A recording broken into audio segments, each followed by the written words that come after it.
All right, and we're back. So this next game is a game I've kind of been on the fence about streaming because it's actually a JRPG, an old JRPG. So it probably I've been afraid that it might be a little hard to stream because of like the high encounter rate. Um, yes, Jetstorm, I know you like those. But they tend to be a little grindy. Um, but I don't know. I've been playing this one a lot on my 3DS. It's not Ghostline. I'll go ahead and say that now, um, just so you won't be disappointed later. Um, so let me just go ahead and load up this ROM here. It's a game from Natsume.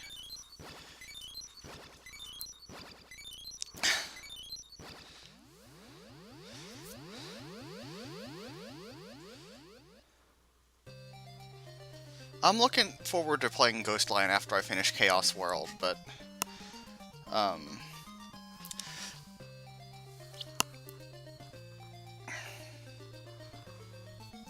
I've been just kind of.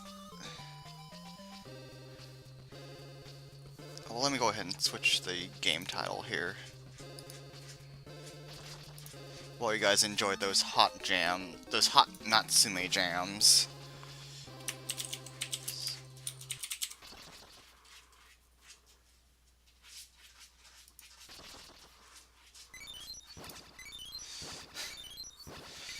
So this is actually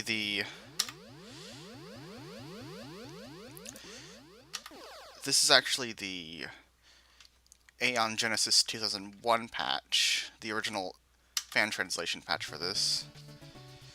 Um, we're gonna go ahead and demo this for a second, just to show you, just as a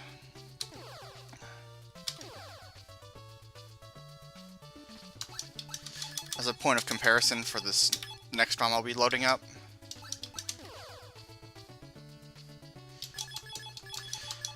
As you can see, there's some text corruption here. And that's because this particular translation's a bit buggy.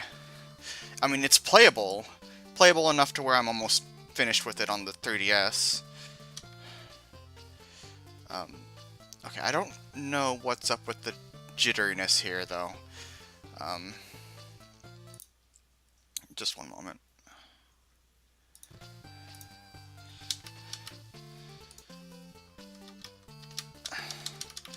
But anyway, this translation is technically complete, but it's got some issues. One of the most notable ones is this one issue at the very beginning, where if you talk to this lady,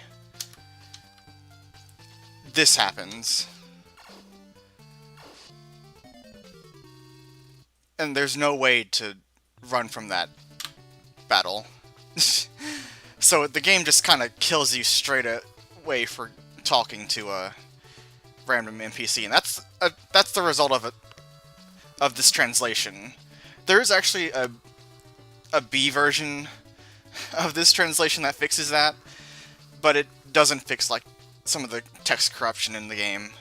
Now, recently, and by recently I mean like less than a week ago, someone released an addendum to this really old translation.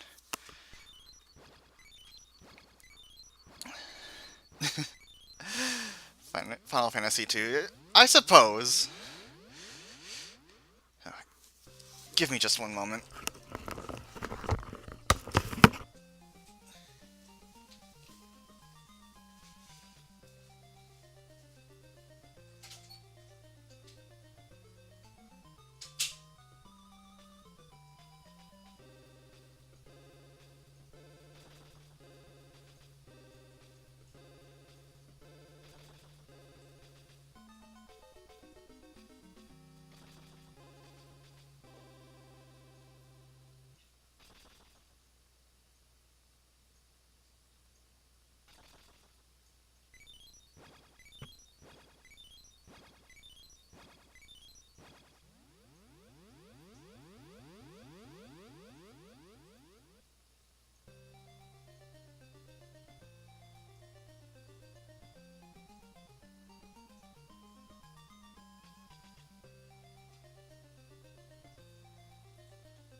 Sorry about the sudden interruption. My stomach just decided to turn on me, so hopefully that's the last of the interruptions. Let me just go ahead and get this started then. So this is a game from Natsume, 1991. And as you can see, the text has been a little changed. And everything isn't as abbreviated as before. So, in the beginning, you get a choice of these 7 classes. On my 3DS, I started as a priest, which actually turned out pretty well, which is kind of surprising considering that starting off as one of the squishy magical types often doesn't turn out very well. This time though, let's go ahead and start off as a generic fighter, and each class has both a male and female counterpart.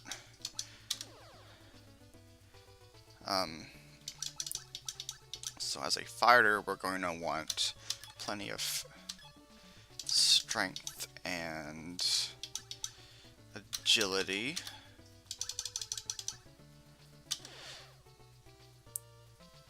And each class and gender combination has their own, not exactly a strength build, but it's pretty close. Each class and gender combination has their own default name, because like you'll pick a class and a gender at the beginning of the game, but like you'll actually encounter the other selectable characters as like people you can hire at the guild, which there are guilds in this game. So even though I've picked a girl fighter, I'll eventually meet up with the male fighter and like the male and female other classes. Let's go ahead and give her a name that's not the default. We're still working with a 4 character limit here though, so what's a good name for a green-haired girl?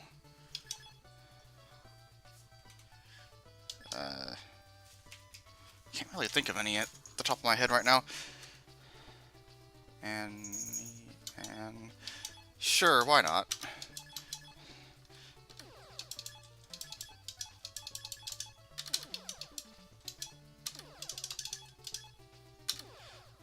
Don't fear, press a button.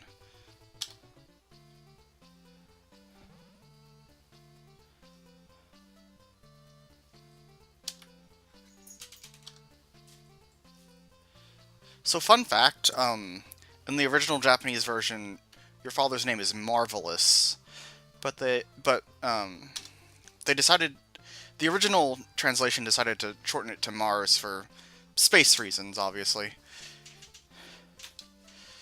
And as you can see, if we were to talk to this lady over here, she talks about a prophecy and doesn't sick like high-level guards at us. So apparently a princess is ill somewhere here. Let's go check that out, because that's apparently our business. This is Ordedia Castle, and we need to be polite to the king. Shining Wisdom, that's a game I'd like to play sometime.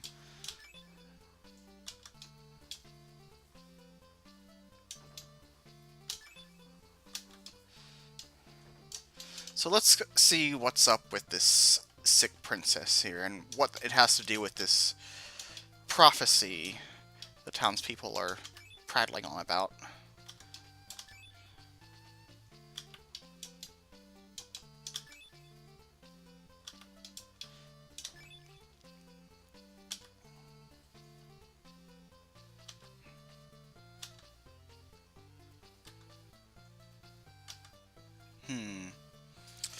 Monsters outside gathering in large numbers.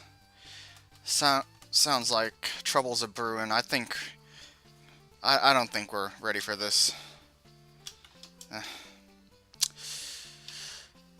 Of course we have to accept his proposal, though, otherwise we can't continue with the story.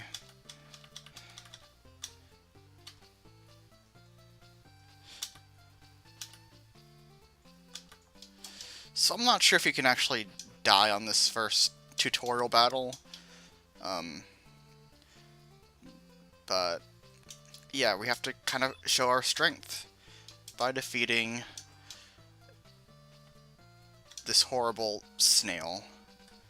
So the thing with this battle system is you don't actually have direct control over your characters. You can hit fight and that'll like start in like a Phantasy Star 2 type auto battle, which you can kind of interrupt by holding down the B button.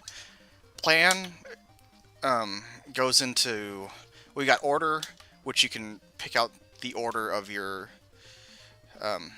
teammates, which will adjust like your team's formation, which I only have one character, so that really doesn't do anything right now. And then you have tactic, which kind of tells your characters like what actions to prioritize. So attack is like your default, it just has your character's attack. Assault prioritizes attack over defense, well, physical attacks over defense, so they'll just kind of go all out. Use MP, well, it just lets your magic casters, if you have any, cast whatever magic they have, a lot of it. Recover, it's pretty self-explanatory. Magic attack, not really sure what the difference is between this and use MP. I'm really not sure what Pyramid is either. And I'm almost done with the game on 3DS, so some of these I really don't ever use at all. Save MP is kind of deceptive, as it only works really for like healers, for your offensive magical spell type characters. Like they'll just cast whatever magic they have regardless of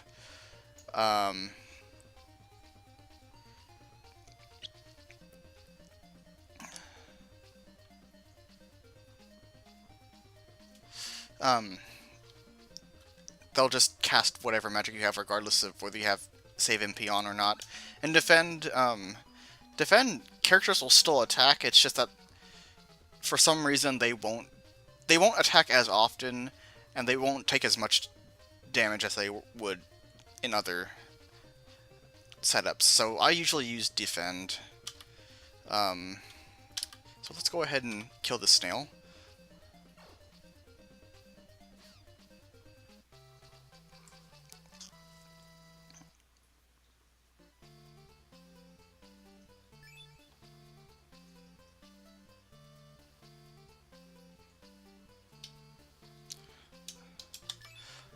Oh, Legend of Legaia also has a manual and automatic running mode. Like you can toggle it to where like holding down the circle button causes your character to run or to walk. I mean, it's not a main mechanic like it seems like it is in Shining Wisdom, but it's a thing.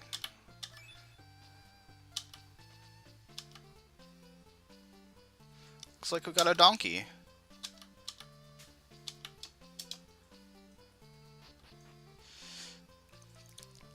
So the game will give us, on occasion, like beasts of burden, which kind of dictate like how big our inventory is. So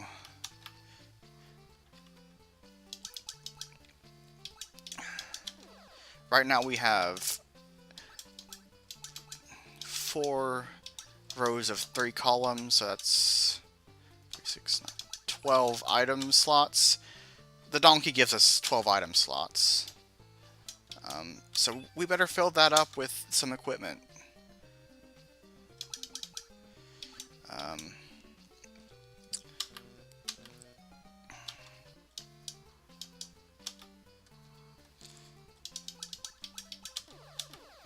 I didn't even see what she has equipped right now. So we got a short sword and a leather chest plate.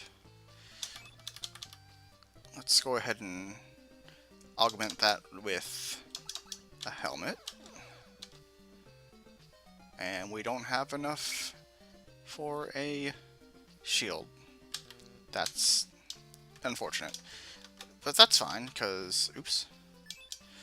Because we don't really need all that much just yet.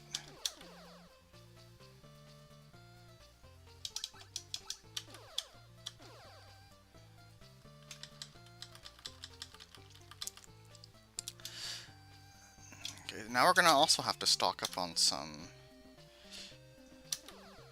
herbs.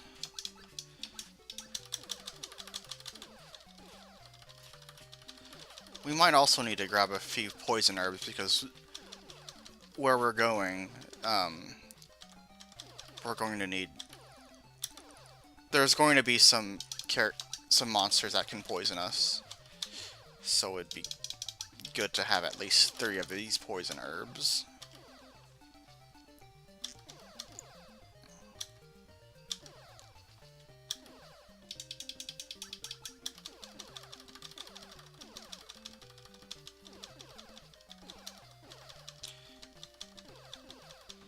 It's generally a good idea to just fill up your item slots with tons of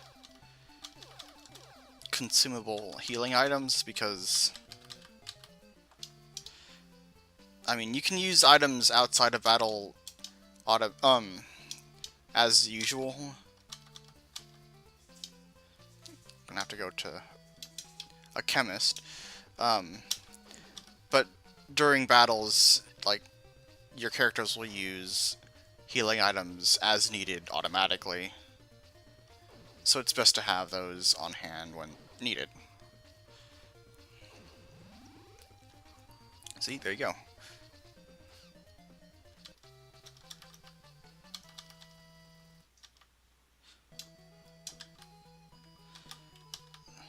Let's go ahead and... Well, no. I'm gonna go ahead and switch over the battle formation, because this is a little slow for this early in the game. These are easy enemies, so we're gonna want to kill these pretty quickly.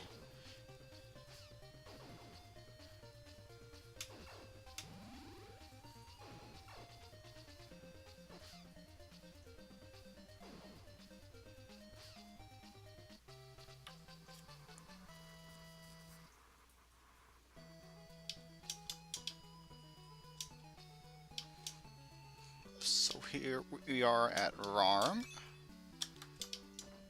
as that villager has so helpfully notified us.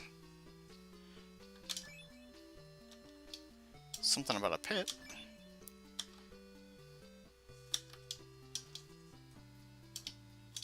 So we're gonna need the Flower of Impression to get...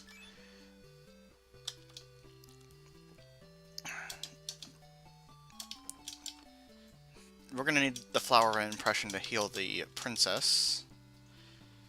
And it seems like someone here has a rope to help us get to where that flower is. Who's this guy, though?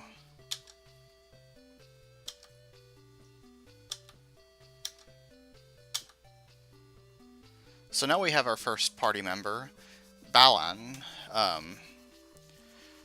He was actually called Baron in the original Aeon Genesis translation. So they've changed a few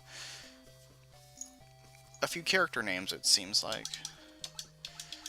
He is the male knight. So if you were to make your player character a male knight, it would be that guy.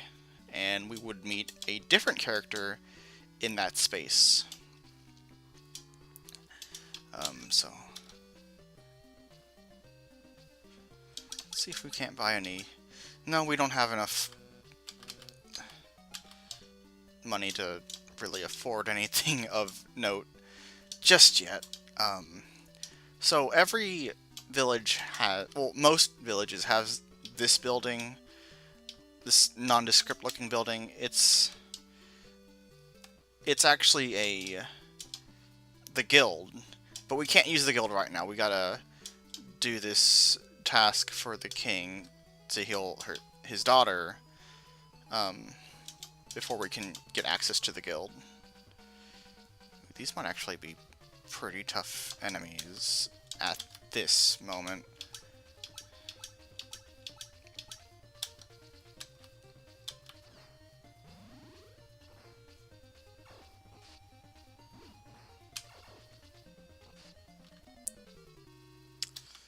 Oh. It's a little harsh. And then we start all over again.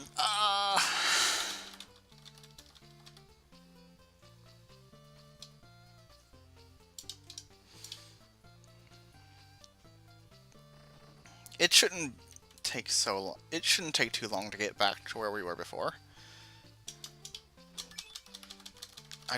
I didn't think this part of the game would be that hard, though. It wasn't. Whenever I started with a priestess, it wasn't. It surprisingly wasn't as. I didn't run into as much trouble as I did just now.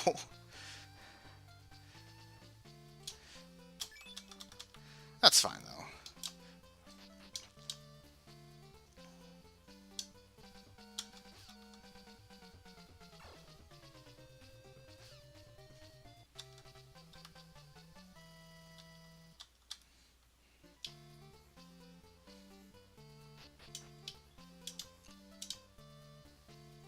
So another difference I've noticed is that they've also changed the names of some of the enemies. Like the snails used to be called slugs, and the horn snails, they used to be called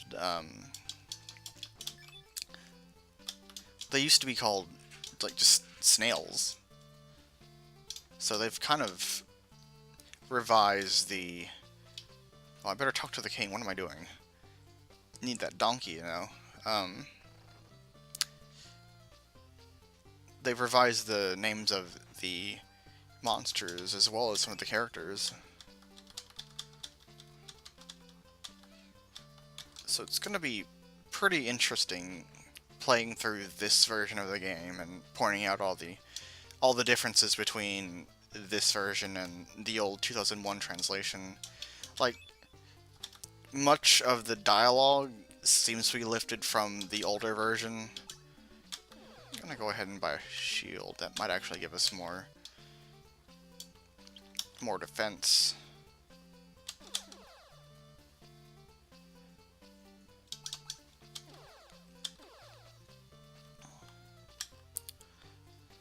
Now, one thing I'd considered doing whenever I was like thinking of maybe streaming this game was maybe looking up a infinite gold cheat, because a lot of the grinding in this game revolves around like saving up money rather than like getting your level up to a certain place. So like if I were to give my character infinite gold, that would cut a lot of the grinding in the game.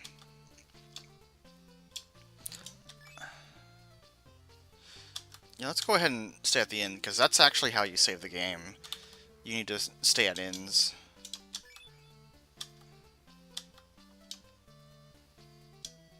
Kind of suspicious that that's the only town that knows about the prophecy. Makes you think it's not a very important prophecy.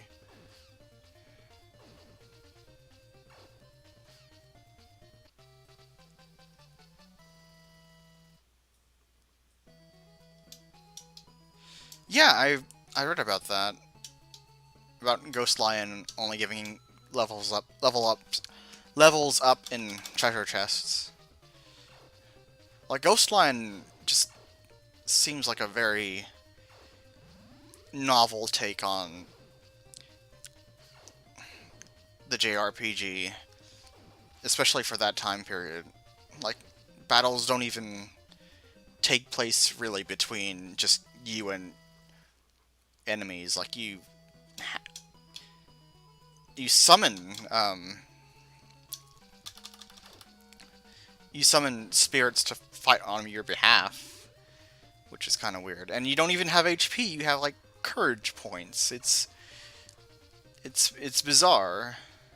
Well, it's unconventional, I should say.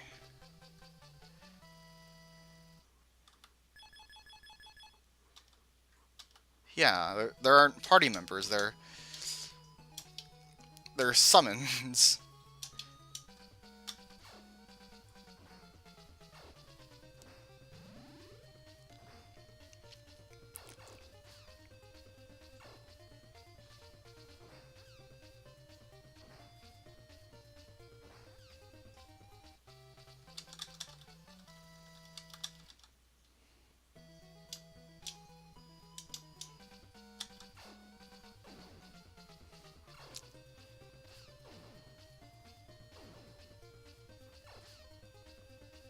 Yeah, it is kind of like an FFX um, style summon system. I mean, now that I think about it, like I've played one random encounter in Ghostline, and it does kind of remind me of Final Fantasy X. Like you're fighting alongside a summon.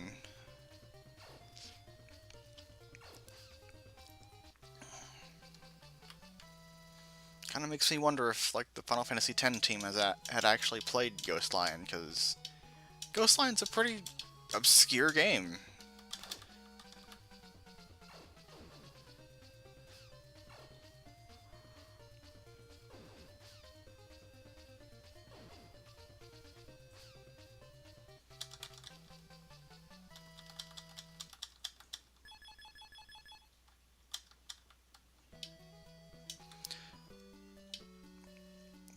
So you may have noticed like the nice little battle messages that tell you like how much golden experience you get after every fight and when you level up and stuff.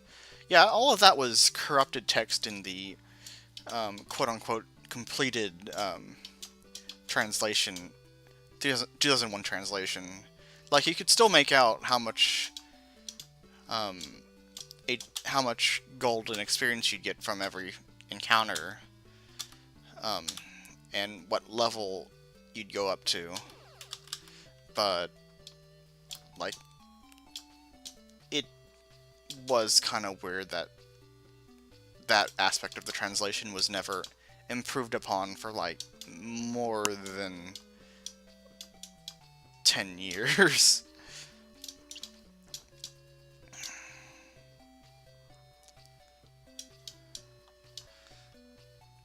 So I'm thinking I should probably, as much as I'd hate to admit it, like, grind up a bit for some cash, because my characters are gonna need better equipment before we take on that cave up at the north, because that's where the rope's gonna be used, and we're going to find that flower of impression.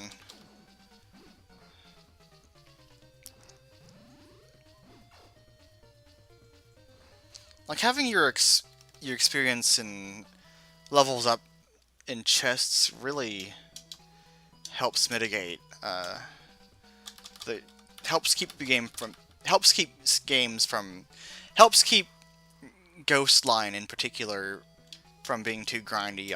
I'd imagine. I haven't really played enough to make that judgment, but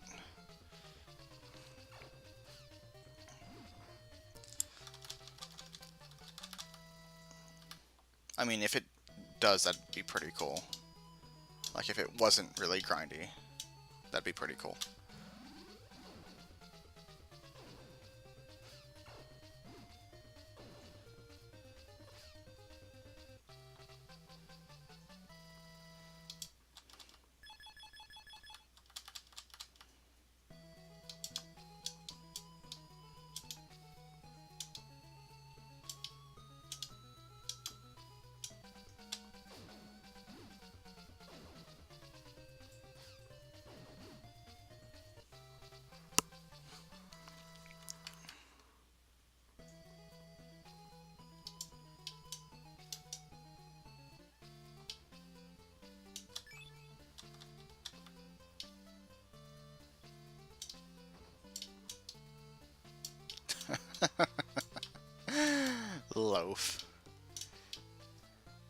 You still have to buy bread from bread? Am I reading that correctly?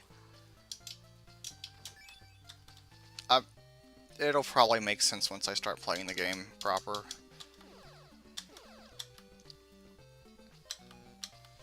Let's see what Balan has.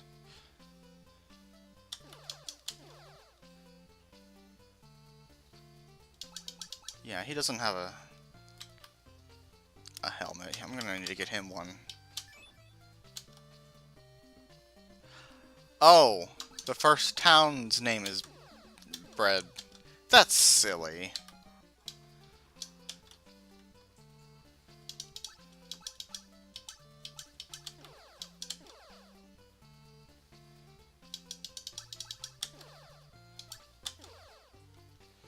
Guess you can say they were bred to sell bread. uh...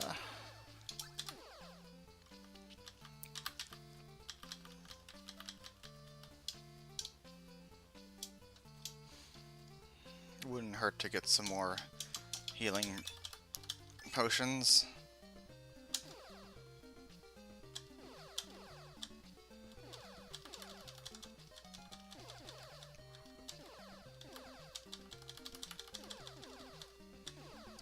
Oh, I don't think we've got any poison herbs. We're gonna need some of those where we're going.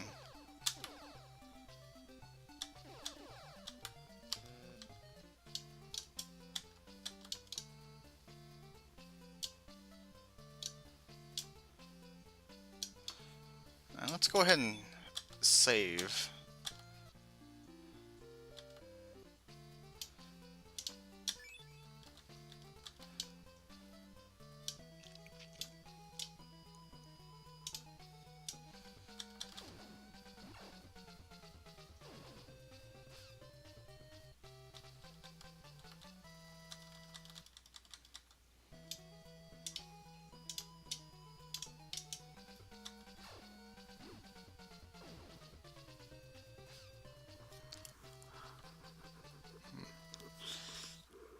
Yeah, I'm gonna have to remember that. Buy at least 3 breads before talking to the old lady? Huh.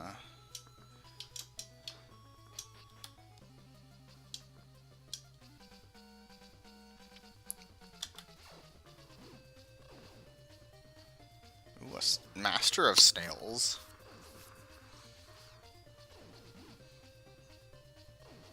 Not really sure how you tame a snail.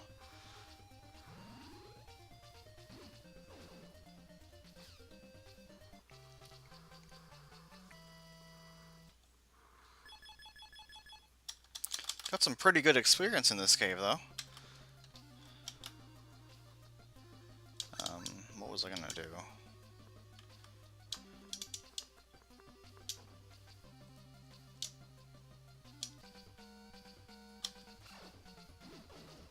Oh, that's right. Let's go ahead and change our tactics to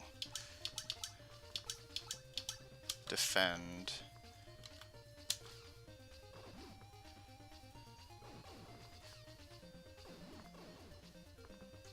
I mean, it looks like they're still doing the same amount of damage, which is like just 1.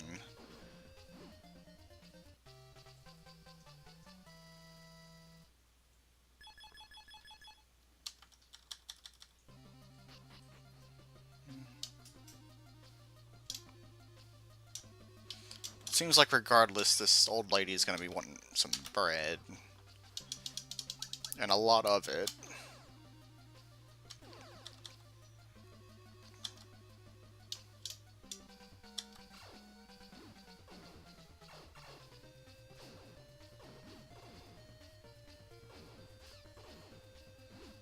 I noticed we're almost out of herbs. And we're only like halfway over to where the Flower of Impression is. I'm gonna go back and restock here for a second, because things are gonna get dicey if we're not properly prepared.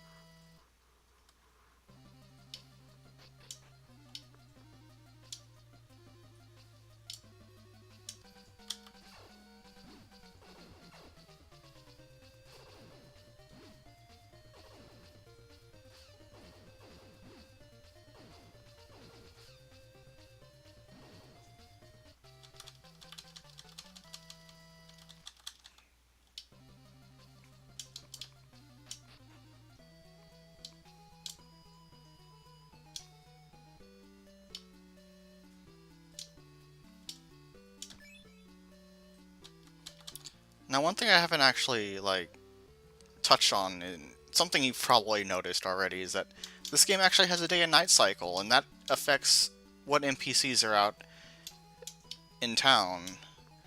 In some storyline events, you can't actually progress until, like, it's night or it's day. Like, most castles you can't enter it unless it's day, but, like, some characters that you need to talk to, they won't appear until it's night. So it's kind of a cool little thing that I'm sure they lifted from Dragon Quest III.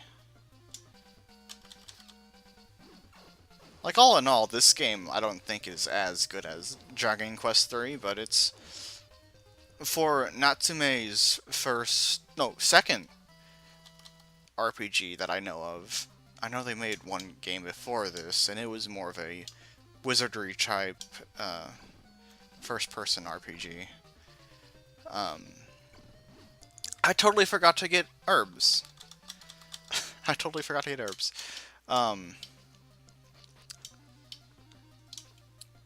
For a company that's more known for developing action games, this is actually a pretty good take on the, dare I say, innovative take on the NES JRPG.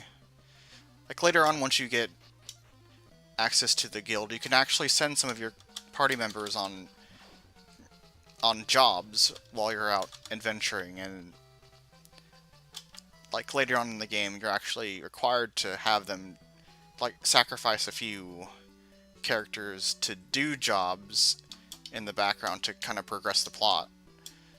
I say sacrifice, but you get your characters right back after they've done the job. It's kind of cool.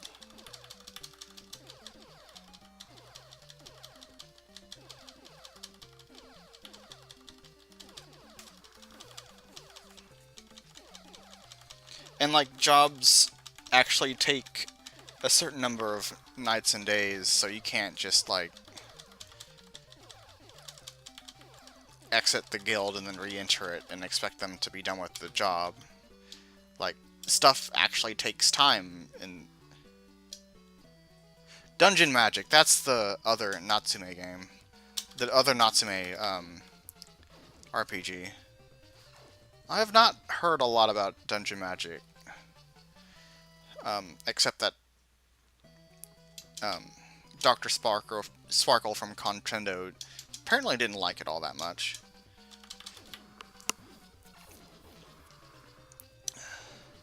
I've not personally played it, but I mean, if it seems interesting.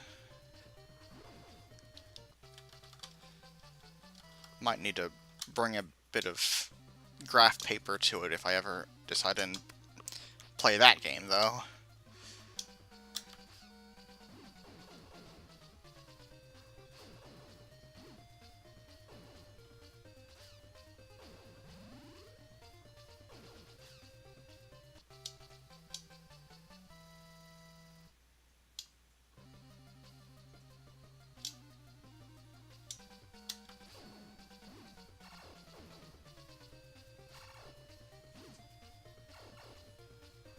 You know, I remember this part being a little easier with the priestess because she could actually use healing magic,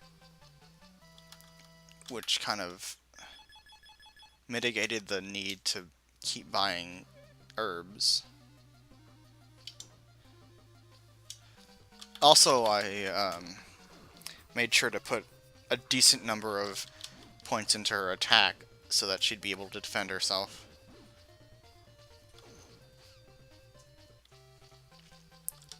So maybe I should have done that then. Shoulda, woulda, coulda. You seem to be doing pretty well so far.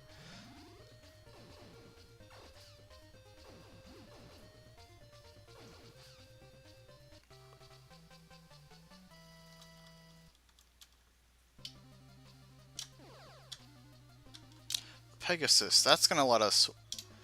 the Pegasus Wing is going to let us warp back to a town we've been before. We're probably going to be needing to use that by the end of this quest.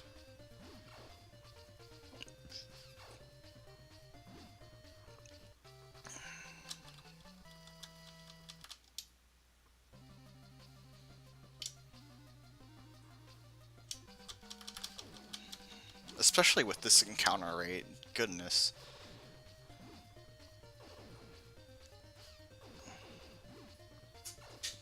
Like I've come to like this game.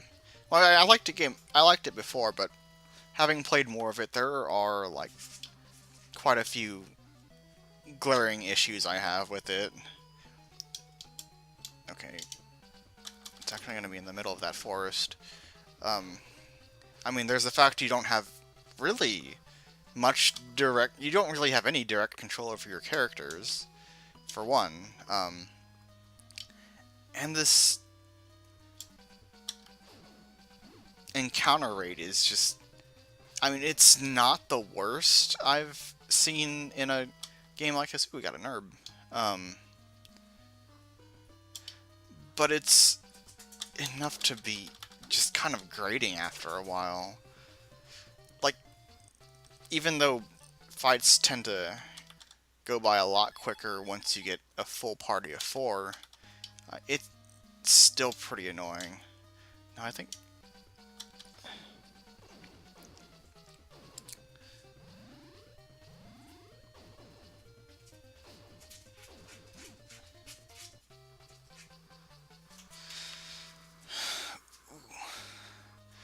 This flower over here, I think, is the... One of the flowers that have, like, that tile is going to be our flower of impression.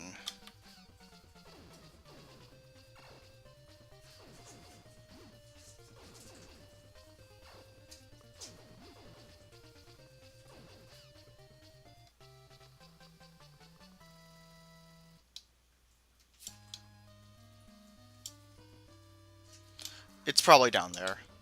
Now that I think about it.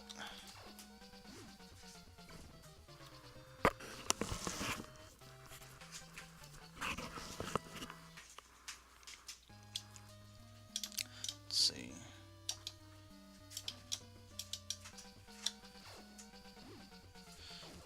I don't believe what like the day and night cycle really affects the encounter rate.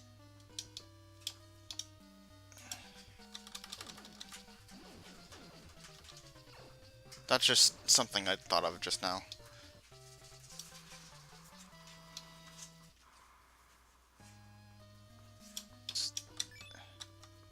Nope, that's not it. Maybe it is further up. I seem to remember it being further up on this map.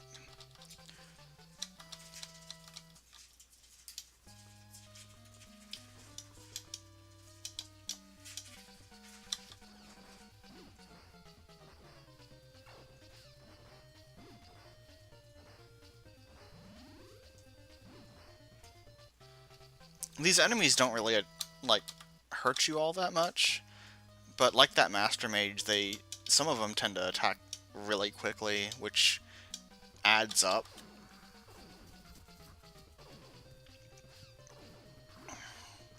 Like, it's not unusual to encounter enemies that can attack much faster than you can, even though it's for, like, chip damage.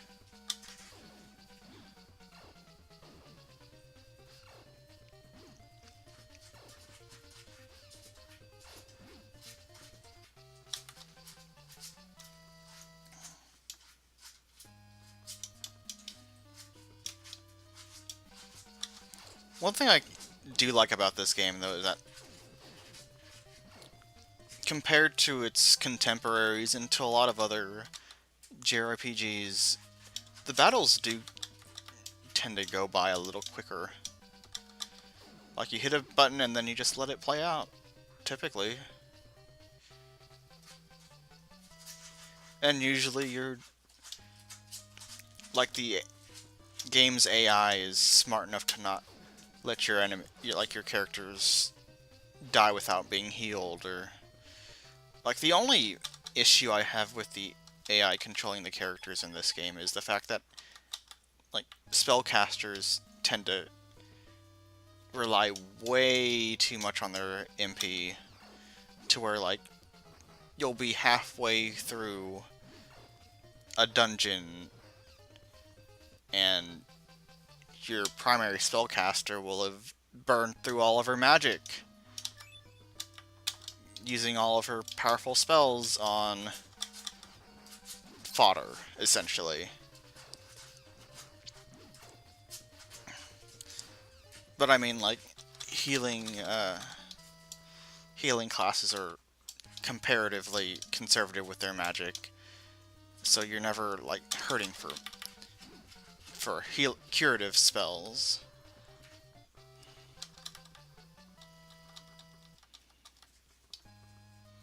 This ought to be it. No? No? Okay. It's not. Maybe it's randomized every, like...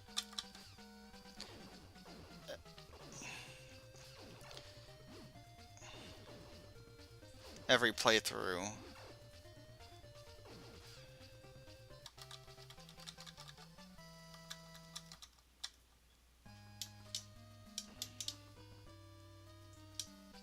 Starting to lose track of which ones I've checked already, though. This could get dicey. I don't know how many more herbs I have left.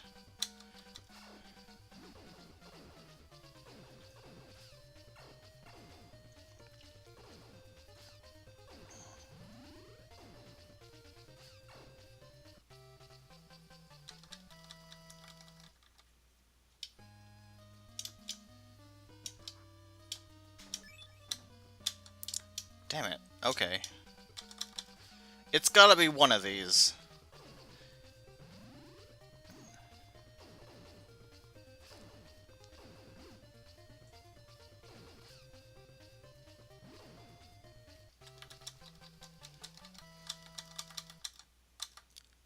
Alright, let's see.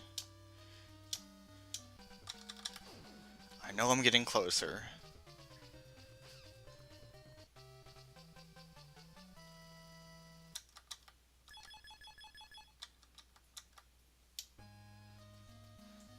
I'm getting some pretty fat experience points, though.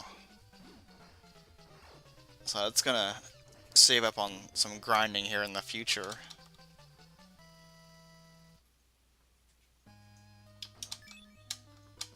Okay, it's this one over here. It has to be this one.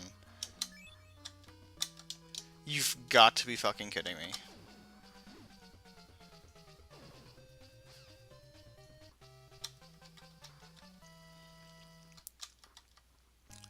What flower have I not checked yet?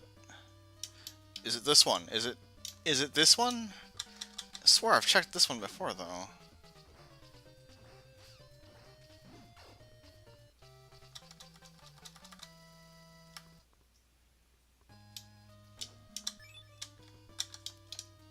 I have. Damn it. Okay. Another issue with this game is that you can't really target specific enemies. You just...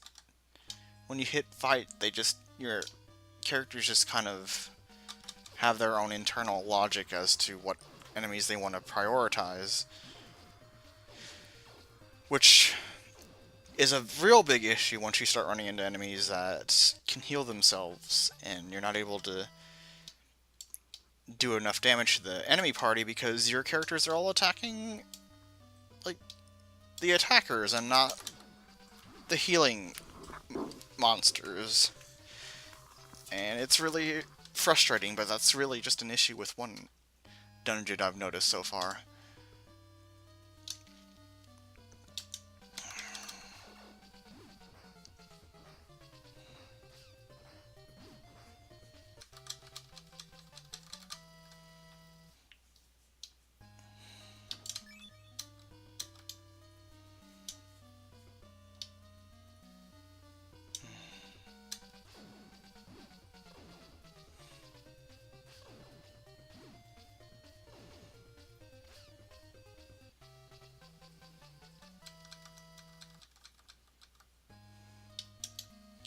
swear I've checked through all of these flowers, though.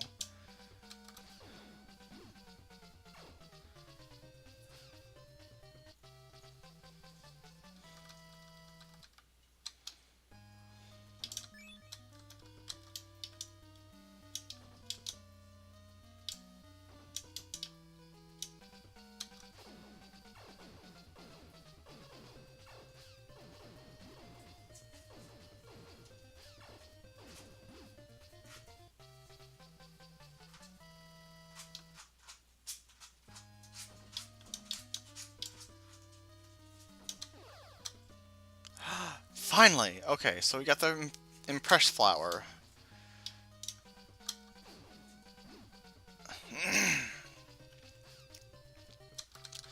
So let's go ahead and run back to the chemist and get that antidote so we can finally start the game proper.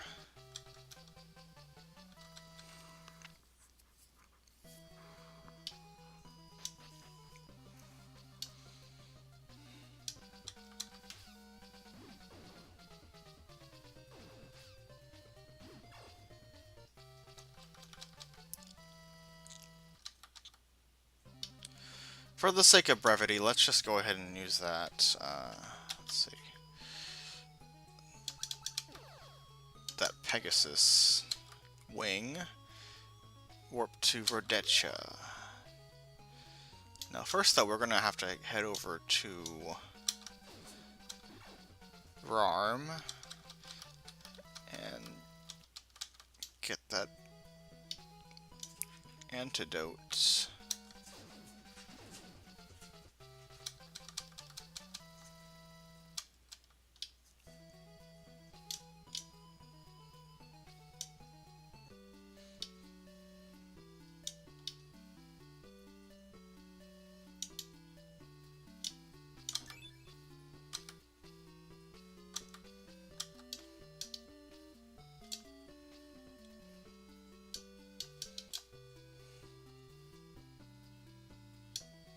Alright.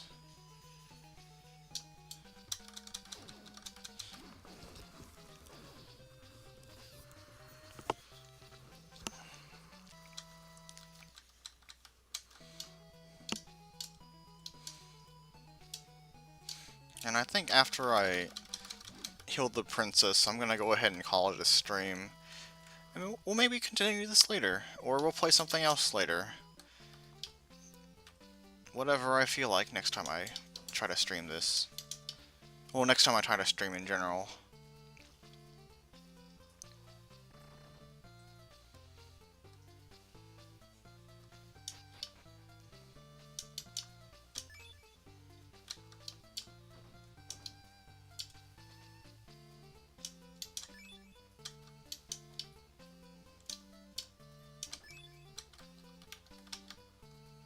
Gonna have to actually use the item.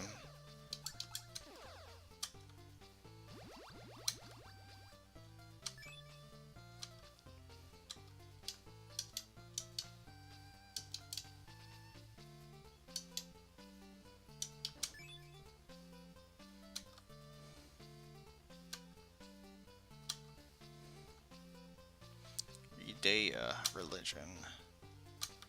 We're gonna be hearing a lot about the Udea religion later on in the game.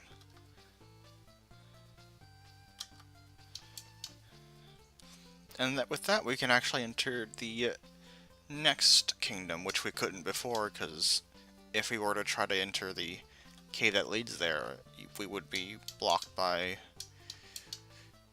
guards. But that is not an issue anymore.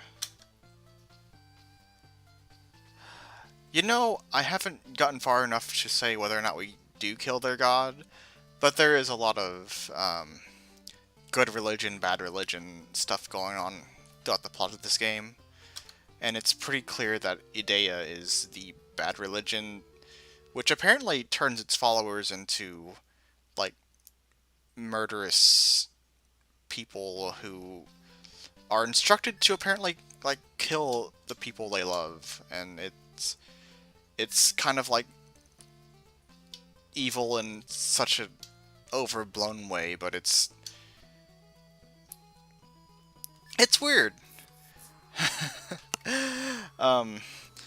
But given how the game goes, I wouldn't be surprised if we do just kind of kill their god. But anyway, that's gonna be it for Chaos World and my stream. Thank you guys for tuning in. I'm hoping to maybe do these every week, maybe even bi-weekly if I have the energy. I'm thinking about maybe tossing it up a bit, maybe not just playing Chaos World every time, but playing more action-oriented games every now and then.